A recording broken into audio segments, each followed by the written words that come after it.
Kamentie sani mano de bede dier mar wach koso oyo Ali Abich nigi mathoth kawuok e county ma Homa Bay. Ali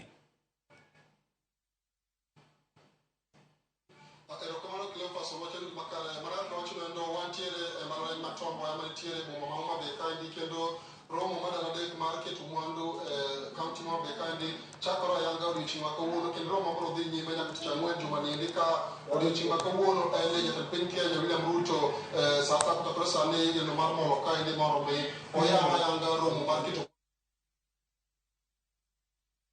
kama oywayo wang' joket mwandu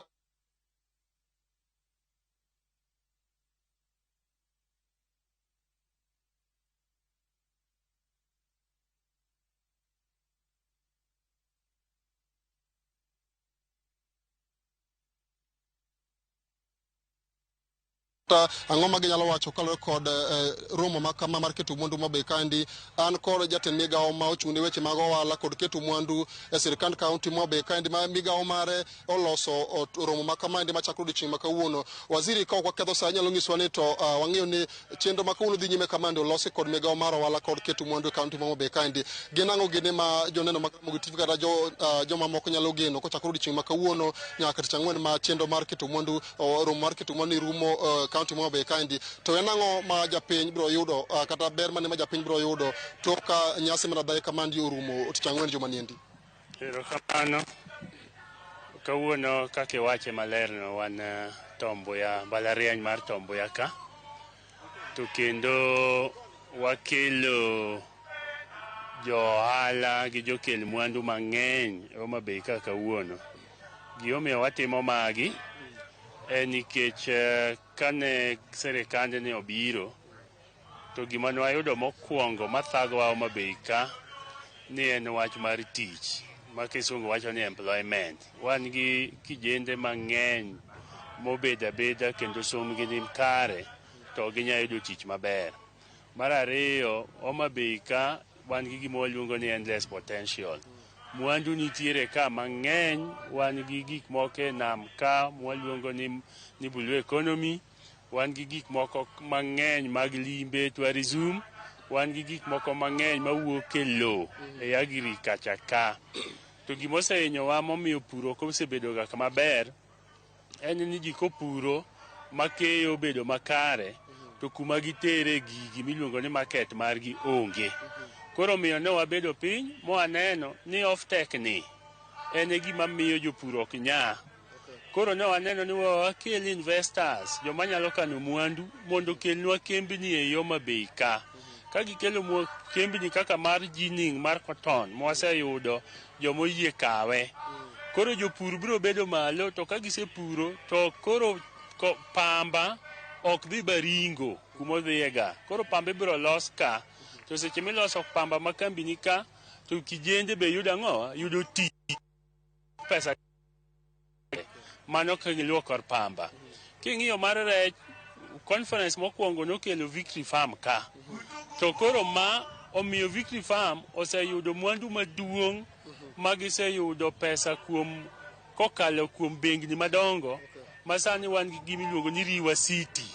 Gidhi gero kambi mar fish processing River City kacha. To lobo chak wadhi medogi ma fish feeds mane giloso Naivasa. Koro gidhi kelo ka. Koro kamano biro ni koro Naivasa ni koro kele ka. Jodalawa joma dhi yudo tich aching directly ng'eny. To joma dhi yudo tich indirectly be ng'eny nikech koro jolupo dhi yudo kuma gitimo ng'o gitere lupo gignene mwandu mag-gi. To kendo lupo dhi bedo manyien, ok en lupo moro mar otieno to ji dhi to ywayo ni seche moko inyalo fuyo. To koro ma en lupo maber ma koro mar fish caging ma dhi bedo maber. Koro gini dhi miyo jowa tich, gini dhi miyo jowa mwandu dhi donjo ka. Waseyudo nyaka university miluongo ni Manda dwa kelo ka miso ni somo wabiro dhi malo, to Manda ni en university ma oko. Koro kobiro bedo ka to linkage gi university margi ma oko biro miyo nyithindwa bedo makare. Gik mang'eny mosekelo ka madhi donjo ka. Makata investors mosebiro bedo ka moa pinje ma oko to gi malokol osechopo 24 moseyie ni kich giketo kokgi e winjruok makare mondo gichak tich Homa Bay ka. Koro apar to oseyie dhi chako tich immediately. Tich dhi chako e blue economy, gidhi chako e agriculture, moko dhi kawe e tourism, moko dhi kawe mana fish aching'ni, gichika chika rech, mondo gilosi mondo processing obed makare. Kamano. Wawinjo ka moko kuom gigo eko ma sirikal kaunti mompoyo geto kalore kod romo mar keto mwandu ma dhi nyime kalore kod jatend migawo mochungne weche mag ohala kod keto mwandu kaunti kandi. Cleophas akae pa jodak ma Homa Bay kando geto pasgi gin ang'o kalore kod romo mar adhai mar keto mwandu mochakore kawuono rumo tich ang'wen. Ibiro chako gi nyiti ng'iso kaka jadak ma Homa Bay kandi en ang'o migeno yudo kuom romo mar keto mwandu ma dhi nyime Tombo ya kandi. Okay, ginyinga en Silas Odima, jadak ma Homa Bay ka.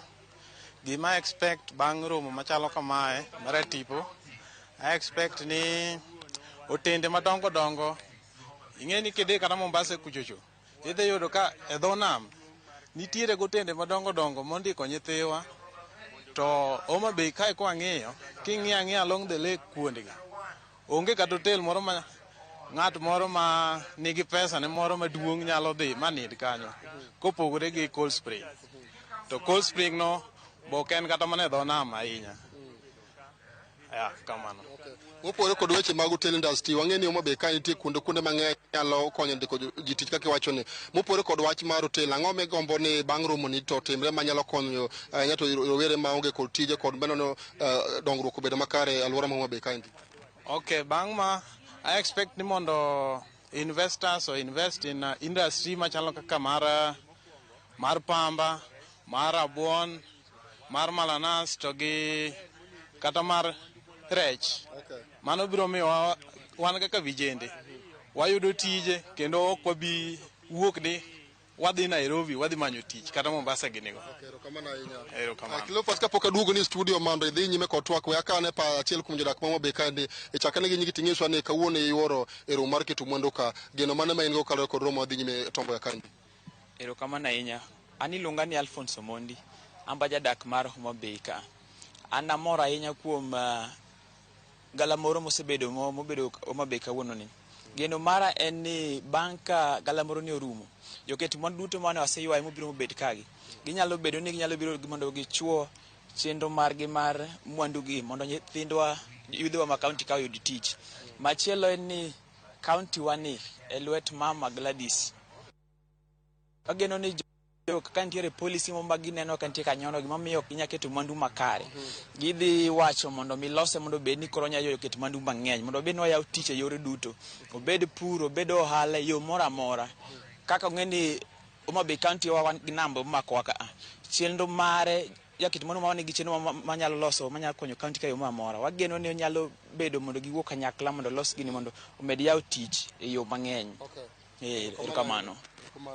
Cleophas mano waloso kod moko kuom jodak ma Homa Bay kaende kaloro kod geno ma gin go e romo mar keto mwandu mochakore kawuono kendo rumo ayanga chieng' ang'wen e mbalariany ma Tombo ya mantiere boma ma Homa Bay kaende. Ka kamano Cleophas abro weyo mondo dhi nyime kod twaka wato pod wadhi nyime kod ng'iyo matimore e romo kaende ko wageno jatend piny William Ruto bro donjo kaende mondo yaw ayanga romo ma kawuono ma bendo kelo joket mwandu mopogore mowuok e tung Kenya mangima kaachiel kod pinje maoko mano ni keto mwandu gi sectors mopogore mantiere kaunti ma Homa Bay kaende. Cleophas kionge penjo tabro duoka achiel e studio mondo idhi nyime kod twak mbako romo wadhigo nyime Ramogi TV okinyi ma kawuono.